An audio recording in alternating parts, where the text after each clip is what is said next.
Oh, so I was I started out with the demo I was doing at the league. Mhm. So I started out on the first day and I'm explaining how I start. And I start talking about the canvas being an empty space. And I had the model leave and I turned on, it was downstairs, so we had to use an electric light.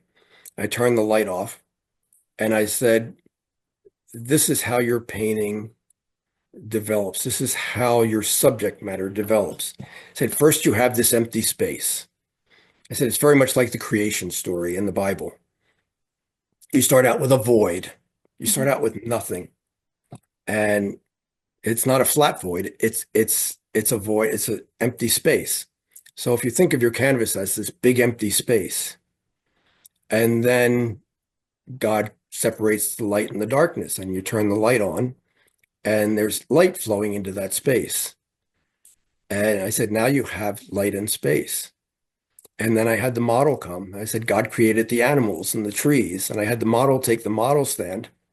And I said, this is what happens. The light, as the model invades that space, it occupies that space and moves all the molecules around. And the light falls on the model. This is what you're painting. You're painting light on a form in space. You're painting those three things. You're not just painting, Walter's portrait. You're painting these things that happen. And then I said, here's the best part. I said, the last day of the creation story, God takes dirt from the earth and he breathes into it and he breathes life into it. I said, what we're painting with is dirt from the earth. Mhm. All of our pigments are dirt from the earth. And we mix a little bit of oil into it. So our job is to breathe life into it on the canvas. And this is what our mission is to take this dirt from the earth. And so every day that you paint, you're recreating the creation story. And I said, if you can breathe life into it on the canvas, people will react. If it's a portrait, they'll start talking to it. If it's a still life, they're going to want to pick it up and eat it. If it's a landscape, they're going to want to walk through it. And it will be something that the viewer can have a connection to.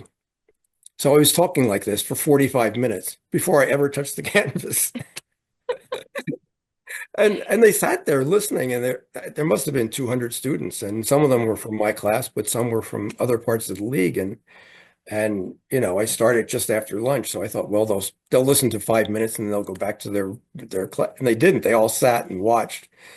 And then I started working on the portrait and letting it evolve. And then I came back the next day and I said, this is how you develop a painting. Now that you have, a sense of the character, this is how you develop it. And spent the second day developing the character.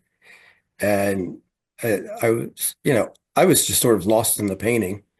And at some point somebody came up to me and said, you need to stop because we have to do the evening class. And we have to set up the chairs for a lecture tonight. And and so I stopped painting and I turned around and I got this tremendous ovation. And all the students had stayed.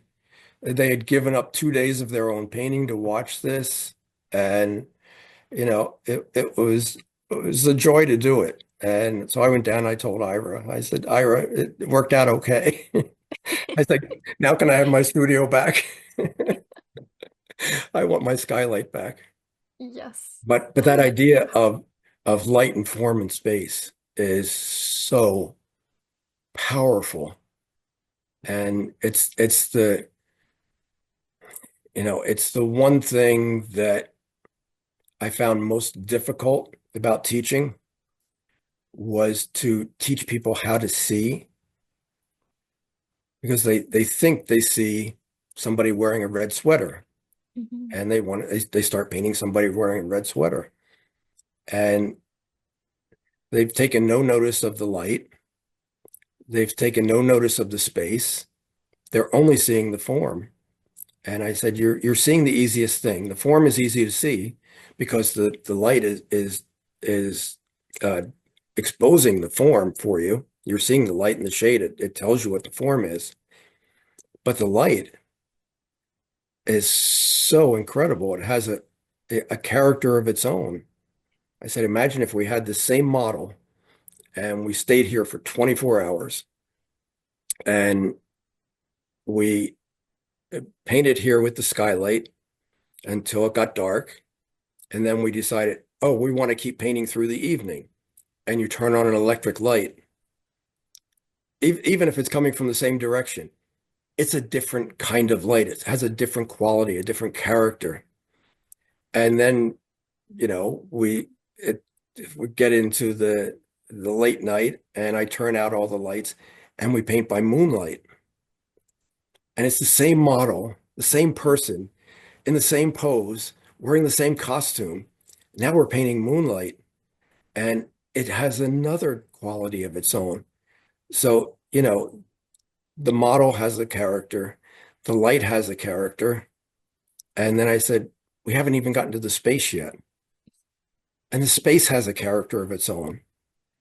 And, it makes a huge difference if we're painting in New York City in the winter and the heat is on and it's very dry, or we're painting in New Orleans in the summer and it's very sultry and very hot. The air has a lot more water in it. The air is very different. You can see this when you do landscape painting so easily. When you start out, there were many times I went out and I couldn't see anything. It was just mist. So there was just nothing but water in the air. And then as the sun started to rise, the mist starts to lift and the quality of the space changes. And then finally, when you have the full sunlight, it's just a totally wild, different thing than it was when you started out in the mist. And it's not that the subject has changed. The light has changed, yes, but the air has changed tremendously. And so now the air in the room, the air in your painting has a character and a personality. And, so now you're painting all three things that you're seeing. When you look at the model, you're seeing the model sitting at a certain distance in front of the wall.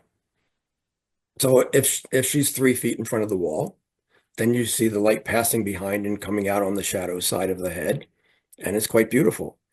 She moves back a little bit, and there's less light coming behind her head. And then she presses all the way against the wall. There is no light, and the shadow is directly against the shadow side of the head, and they mass into this great dark. And that space, if you don't explain it to the viewer, then you haven't explained what you're seeing. So when somebody says, I want to paint what I see, I said, what do you see? I see when I saw the Prometheus, I saw his head coming forward and his feet kicking up into the air in the back, and I saw the landscape going off in the distance, and the eagle flying in and turning its head to peck out the liver, and the eagle was flying in space, and there was this thing I love about Rubens is that he paints luminosity, and you know painting luminosity is different than painting light tones and shadow tones. Light and shade are wonderful. They're tones. So you're painting light and shade. So you're painting literally what falls on the model. So you're doing a painting of light and shade. Luminosity is different. We always say the moon is so luminous. And the moon is doesn't have any light at all.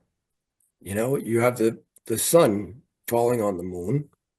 And if you just paint that, then you're painting the light on the moon. But it's luminous because the light comes back to your eye.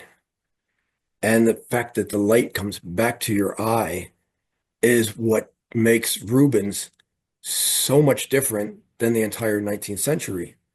And they did some beautiful things in the 19th century, but Rubens has the light bouncing off of the paint and back to your eye. And I said, you can do this on your palette. I said, just take some white paint and make a little square on your palette with the white paint and do it. Um, put a lot of medium in it so it looks transparent. So you can see the palette right through the white. And then do another square next to it that's a little more opaque. So you can't see the palette anymore. And then put a third square next to that where the paint is really thick and really heavy and really powerful. And then look at these three whites. It's the same white that you've used for all three. The one with the greatest opacity looks the most brilliant because the light is bouncing back to your eye. And that makes such, when you look at a Rubens, his highlights are, probably a foot thick. They're they're not a foot, but that's the greatest opacity in the painting.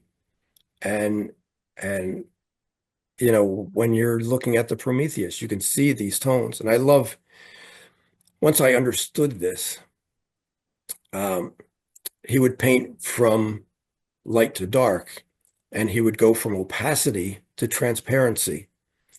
And I would look at some paintings and I would just look at a forearm that he had of a figure. And he would go from this tremendous opacity where the light was and come back through the color of the middle tone and into the transparency of the shadow. And it was literally, as I said before, like he was breathing on the canvas. Mhm. I couldn't see the brushwork going from one place to another. It was as if he just breathed on the canvas and this thing appeared. And it's so astonishing and so powerful. And when I looked at it, I saw a human arm. I didn't see any technique. I saw a human arm. But being a student, I'm trying to analyze what I'm looking at. And it's such a powerful thing. And it disappeared for a long time. He developed this idea of transparency in the shadows. Titian would do it with glazes on top. Rembrandt would do it with some thinner paint on top. Rubens really developed this idea of using opacity and transparency.